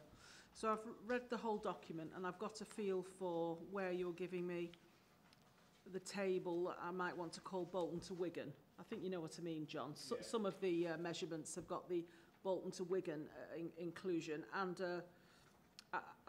I was really impressed. As soon as I put this up on my PC, or all of this, I thought, wow, that's really great. I can really read this. I just thought I couldn't see how it could be improved, really. Others may say different, but I found it visually excellent to understand and interpret. So there are 2 columns, though. The 4th and 5th columns, I'm just interested in whether we'll get to a point where we can end up with a Bolton to Wigan column on business startups. And I'm being bold and ambitious, you see. And also GVA generated from foreign direct investment. I mean, can you see a time when it comes to business and startups and inward investment, we'll end up with Bolton to Wigan columns? We've got them on some things where you've got the clear data. I mean, from comments members have made today, they're certainly interested in looking at growth areas across the 10. The other thing I want to mention, and I need to frame this in terms of the work that we look at here, I think I can, but it probably is a bit of a cross-cutting theme, but I want to say it because you put it in the paper. So in the main document, under what's called reporting and inclusive growth, so it's, I think it's page 3 that we're looking at, item 7. You get to 3.3 and it does start to say you're interested in the narrative and data on equality issues. And I'd actually obviously welcome that. And so if we think across the landscape of work, employment, business, university, higher education, all that sector, I think what I've heard is, because I've chosen to have a look at some of the Q&A sessions that the Mayor for Greater Manchester has done, there was at least one, if not more than one, where there were people from the black community who were saying that actually they did feel that there was a lack of role models. And they were thinking particularly about their young people, and they felt in what you'd call prominent positions in Greater Manchester that there was a deficit, and some of them really did feel it. You know, I seem to remember people that were there were from, certainly from Manchester, Salford, Trafford. I can't remember where the event was held. And I thought, well, you know, if that's there, then anything that can be addressed in terms of that is, I would back that. Obviously, as we've heard today, business develops itself, chooses its own pathway, but we do work closely with the Chamber of Commerce, and I've mentioned all of those other sectors. So anything that you do want to, others might have views on other strands of equality, but that one did stand out to me actually. I thought representation of BME people from our city region were very ethnically diverse in the senior ranks across the areas that we do look at. Thank you. John? Yes, I guess to take the first point, first on the question around business startups and GBA from inward investment at a district level, that data does exist, so there's no reason why we can't present that. I think it's just there's a presentational point about how many sort of slides of data the committee wants to see every 6 months. But if there is a call for us to put as much district level data in as we can, then you know, very happy to do that. Can I just add to that, Doug? I mean, that was one of my points, actually. I think where it's available, you know, because of the nature of this committee, it's important we have that, actually. And if there's too much on the actual dashboard, possibly it could be done as a separate appendix or something. Yeah, okay, thank you. That's a helpful steer, and we'll look into that. On the issues of inequalities, here the data is not as strong, so not all indicators are broken down by ethnicity or gender or socio-economic status or what you would like to look at. I think where that data is available through the State of Greater Manchester report, we will be looking at that and analysing it in such a way that it will lead to clear policy recommendations for where we need to make change where that's appropriate. On a similar vein, can I just pick, I don't know, I'm not coming in at the end, but I think it's just developing this point really. And I think that one of my concerns would be, is number one, the other way round perhaps, if information isn't available nationally on certain things, and I don't want to go into individual items, but it's not available nationally, or if you like, even in the Northwest, let's say, or England rather than the British Isles, or then I think that I would question whether or not that's a metric that should be actually in here. Because if it's not important nationally, why is it important locally? If you judge it is important locally, you clearly put it in. The second thing will be about quality of information, and to make sure that that we're not just generating information for, if you like, the sake of covering all areas of concern. What's more important is the robustness of that information. So we're not forming ill judgments because the information isn't robust. And these are just generic points. And, well, I'll leave it at that thing. I've got one other point I can back on, but I think this is relevant to what has been picked up by Susan, really. I'll just quickly respond to that and absolutely agree with what you're saying. And I think we've pushed policy leads who we've worked on this with really hard to say we need to be choosing robust indicators that comparative data is available for, because if we don't know how the rest of the UK is performing, other parts of the UK are performing, how do we know if we're doing well or badly? So I would say 90-95% of the indicators meet that sort of quality threshold, and having comparator area data as well. There's a few areas which are really important to a Greater Manchester strategy where there just isn't any data collected nationally, where we want to collect it locally. Digital's an example of that, where some of those indicators just, because it's a new area, nobody else is doing it to the extent that we are, the data isn't there. So in some of those areas we've taken a judgment call, but it's better to have some data, even though there's greater questions around it, than no data at all. But we'll make that clear in the report as well, so you know what you're basing your assessment on. I would agree with that, and as long as there's a health warning there, that's fine. Okay.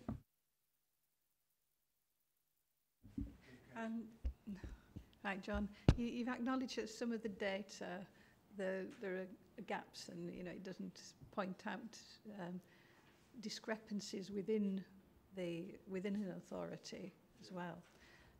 But most local authorities have got a joint strategic needs assessment, and a lot of data that they get from that. Quite often it's lodged in the public health department in a council. It breaks it down into areas, and there's some striking areas of deprivation that are in like the top 3 or 1% of deprivation index in the country within Greater Manchester, and certainly some in Rochdale. And I just wondered if it would be worth going back to that so that you get an indicator of some of the most deprived to the least deprived within Greater Manchester, so you get comparisons there. So the process to develop the indicator set, we engaged with directors of public health to access the intelligence base that they have around the joint needs assessment, and we'll be putting research capacity in, looking at public health at a GMCA level now that the GMCA has got powers over health, and we'll do that jointly with the directors of public service, so we will have capacity there and an ability to access that evidence base. On the issue of spatial disparities, that's something that we intend to look at with the Inclusive Growth Analysis Unit, and as you say, look at the difference in performance across a range of indicators between the most deprived and least deprived parts of the conurbation. So we will be coming back to that. Okay. Kate. Thank you. Probably relates a little bit to some of the comments you made about the, qualitative judgments about some of this data. I mean, for example, you talk about people in employment, where actually it's underemployment is often the problem rather than unemployment. But more specifically, if I could just tell me a bit about the business startups. Is there any qualitative judgment about that, or is it just anybody, it's not, I'm guessing, just people who become self-employed, because they're not really businesses, a lot of them, are they? I mean, what judgment do you make there? I guess with all these indicators, it's just what we've had to do is select the best indicator which has the least flaws, that sums up a policy area in one or two indicators, whereas really across all of these indicators you'd want to all these policy areas you want to look at a whole suite of indicators. So absolutely accept what you're saying about underemployment and and the issues there, and that's why it's important that we plan to do the State of Greater Manchester report to dig under the skin of those figures to show much more detail on business startups, and Francis might correct me if I'm wrong. I think there is a criteria to be classed as a business startup. On that measure, you have to be VAT registered, which means you need to earn over I don't know what the current VAT threshold is, but it used to be £80,000 about 5 years ago. It might have gone down now, I don't know. So there is a quality threshold, but you're right, across all of these indicators, if you just look at the headline, you might think that things are improving, but actually if you dig under the skin, you can see it's a much more complex picture, and I think as officers and as a committee, when we come back to look at it, we need to bear that in mind. Any more questions? I've got a couple more. Two specific things, really. Well, first of all, an observation thinking about it. When I read the body of the report, I thought there were far too many indicators in there.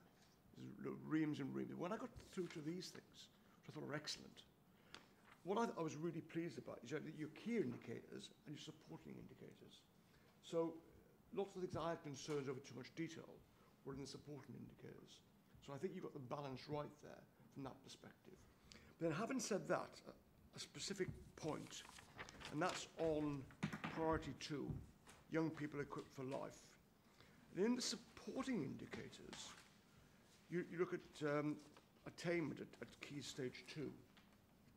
Now, I would have thought that is a main priority, because if you think about schools, one of the real problems with developing schools, if you have children leaving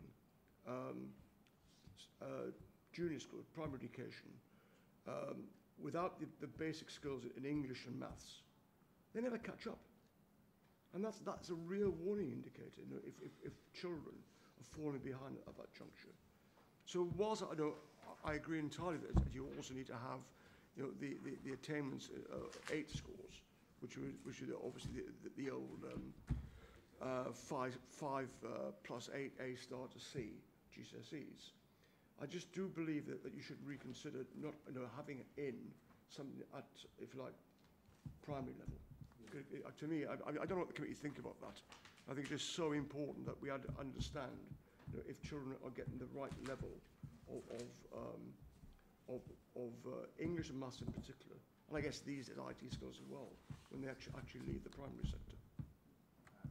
Yeah, that's a helpful point, and sorry, just worth noting that we are looking at priority 2 in quite a bit of detail, linked to the work of the Reform Board, which is looking at life readiness.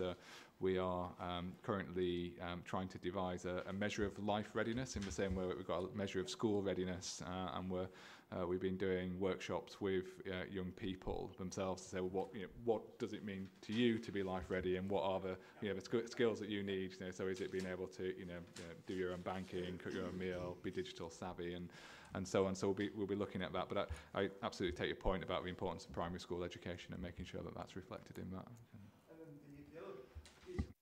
The other detail point I've got is on priority 3, which is something we've discussed before about earnings, or even that, in that case it was GVA as such, by individual authority, and how it depended on how that information was obtained, and there was issues around, you know, where headquarters were as opposed to operating plants and so on and so forth. So my question on this, therefore, is: have you now bottomed all this, and therefore this information is robust information in terms of the median salaries, you know, the average salaries in each individual authority, if it's there as obviously, which it is, as a key priority. Yeah, the salary data is robust because that is based on a survey and on we match it with HMRC records. So that data I'm confident at a local level. It's a national statistic, and we have the margins of error around it. So I think we're okay on that. But the one I do get nervous about at a local level is GVA data, because put bluntly, I think it's just largely, you know, a statistical artifact made up by ONS, and I wouldn't have a lot of faith in that. But I mean, at the Greater Manchester level, it's a reasonable measure to look at. But I think below that at GVA is a bit questionable. So there are no more questions. We've been asked to provide comments on the performance management dashboard. So are we all happy with these? Good. Big tick. Big tick. I thought they were excellent. Comment on the report and approach and intention to work with the University of Manchester Inclusive Growth Analysis Unit to explore the distributional impact of the GMS. We haven't really touched upon that, but therefore presumably people are happy to using experts from, if you like, the local economy to support yourselves.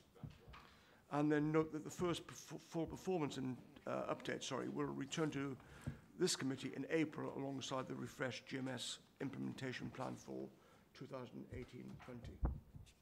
So can we note those things? Yeah. And you will take on board, obviously, if you put it down as a specific thing to consider where the assessment and therefore the indicator for primary schools should be. Yep. Okay. Thank you. Excellent. Excellent. So we now go on to the work programme. So, Susan. Okie doke then.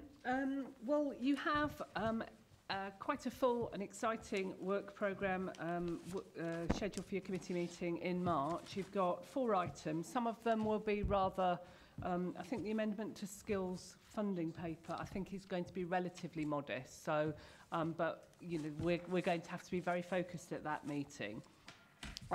We've also picked up comments about your interest in the GMSF as far as employment land that's coming in April, and the implementation plan which John mentioned. We are suggesting, we mentioned last week and we put on the work programme the interest in the actual impact of the airport on the city region's economy, and dealing with this is a significant asset. So we're working with colleagues to put that, and we are suggesting or we're asking the committee whether they would like whether you would like to look at this, is about maybe the one remaining topic that seems to have fallen off is the graduate retention, whether you would like also to pair that consider that in June. So that's just a suggestion, but unless anything more pressing comes, it's up to the committee. But it does seem that we've done quite a lot on intermediate skills, and maybe the higher level skills might be worth a little bit more of a look. Can I just ask again from ignorance? Graduate retention, do we mean from Bolton, Salford, Manchester universities, keeping them in this sub-region, or do we mean trying to keep any graduate, if they've gone to St Andrews, keeping them working here? I don't really know about this. What is the idea? I think it's both students that come to study in our local universities, and also keeping Greater Manchester residents who have gone away. So it's just about strengthening, and making sure that they don't drain to other more prosperous centres, most notably London. But yeah. So is somebody already researching that, and we are looking at what they're researching? I'm not sure where one would start with it as a committee. So are we examining somebody else's study? That is a topic that is on people's agendas. It's not you just setting hairs off running. It's something that people have been thinking about. It might not be, I'm not aware of how developed that work is, but I can make sure that it makes sense for us to look at it, if that would be helpful. Yeah. Yeah. I mean, I think the important thing here is with the hiatus we would have after the April meeting, that things are worked along, prior to the June meeting. I think these two topics we've talked about, given, if you like, the detail of scrutiny we have at these meetings, I'm conscious of the fact we don't have too many items on the agenda, and better to defer slightly until, say, June, to have this information coming through. That would be my recommendation anyway, but then the day is for the committee to decide not to chair. So, Susan first question, then Cecile. Yeah, thank you. I don't know whether the second topic for June should be graduate retention in the labour market. I'm not sure. I mean, we touched on it in the internationalisation strategy, and we were very grateful, weren't we, about the honest response over that and Brexit, and perhaps I should have been a bit more knowledgeable on that subject as I asked my question.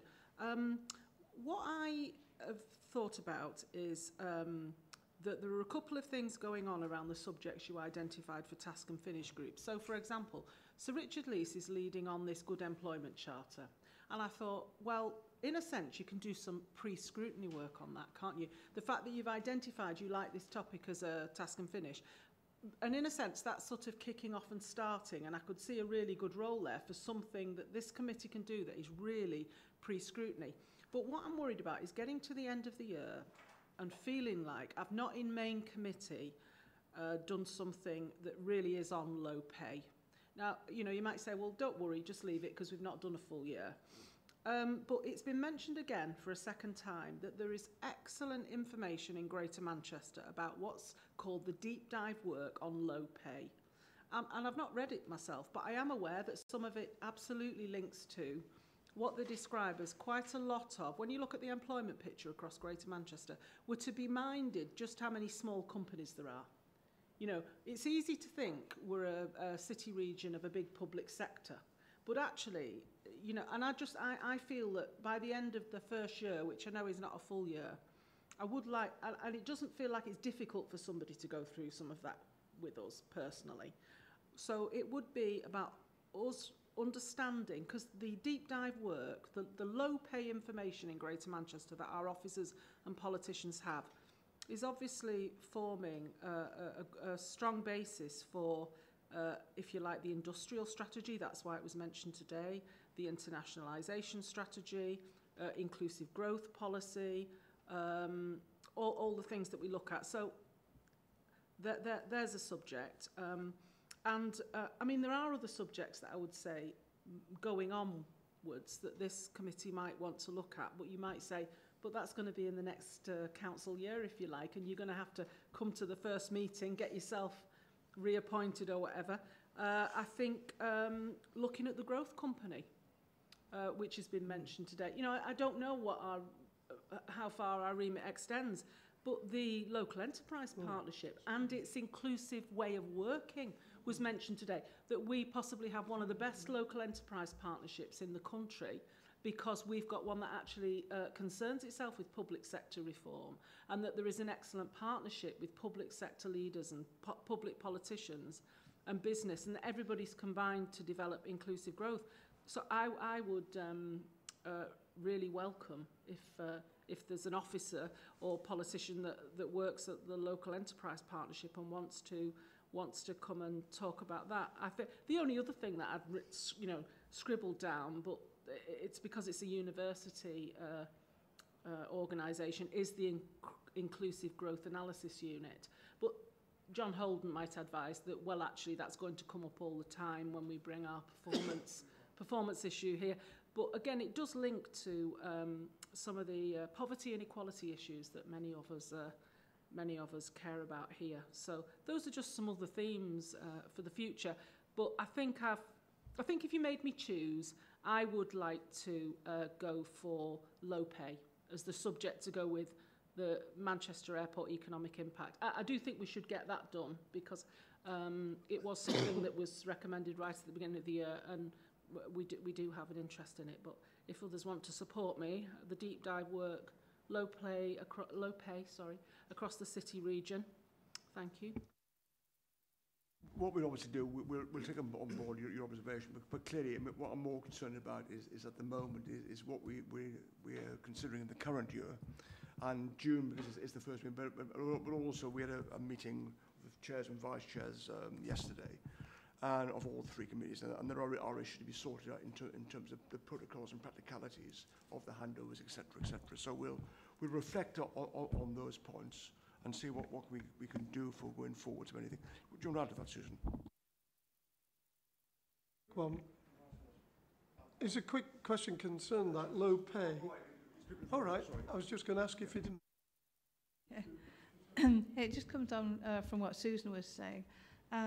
The task and finish group, have you a time in mind when you want that to finish? Because we could combine the low pay discussion with the findings of the task and finish group.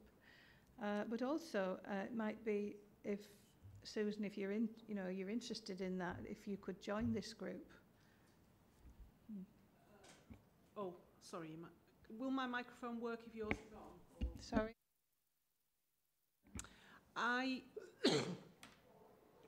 think the plan was always that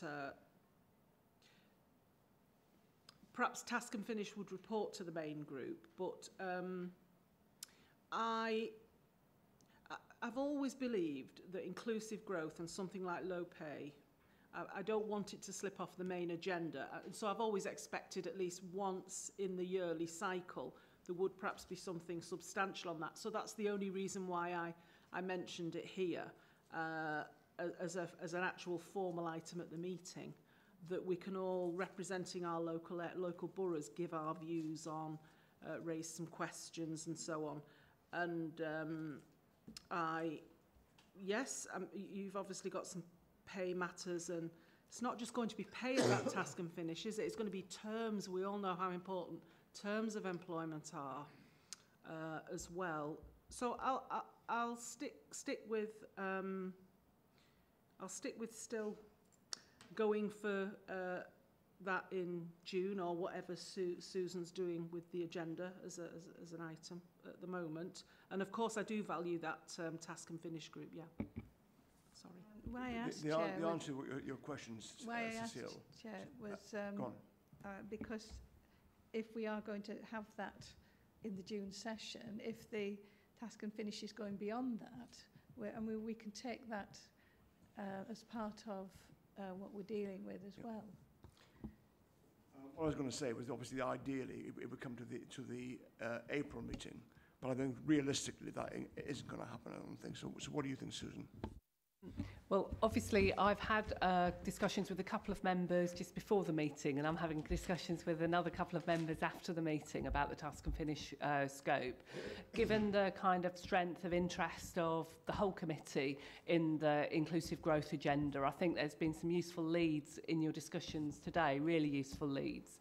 I'm very mindful that it's a huge topic with a massive literature, with like a lot of expertise just sitting within the borough. So I think we've got a little bit more homework that we need to do. I think there has been, that we need to really sort of focus down this work into something more manageable. Otherwise, we'll just become very well-informed experts, and and then we'll just say, so what? So I think in our conversations, we are going to hone it down. We'll bring back something a little bit more formal to the next meeting, thinking through these ideas. But it might work really well with a formal item on low pay with the task and finish and the airport. That there might be some real synergies there that the committee can explore. So we'll get the officers to work that through and come back with a recommendation to the next meeting. In fact, but ideally get the recommendation before the next meeting, actually. Yeah, sure. So then it's rubber stamping afterwards, hopefully. Yes, my only question was going to be, and I'm sorry if I cut in on you, was whether, because one doesn't know, whether Task and Finish Group has had some meetings as an interim report, verbally, informally, whatever, but it's made me think, if nobody else, not many are wanting graduate retention, I wonder if that could be a task and finish group for 2 or 3 people to be on and look at with officers, rather than on the main agenda in the first place. Whilst I would gladly do something on task and finish, we're quite limited in terms of resource at the moment, and that would be a real struggle this year. I mean, if it's an area that the committee wishes to pursue next year, yeah.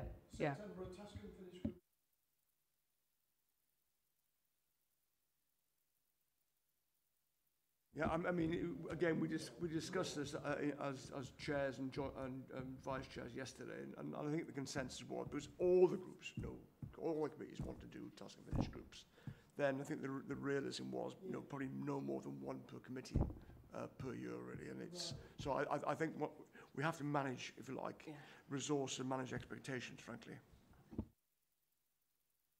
Me before I was waving at you, but you missed. I just really wanted to support what Susan was saying about something on low pay. I think that is really important, but I just to add to what all the important words you said, I think it's also about democratic growth as well. The Amazon that people talk about is on the doorstep of my ward, and I'm very concerned about the implications for the people in that ward, and how is it going to affect their lives? How is it going to affect the locality? We talk about place, but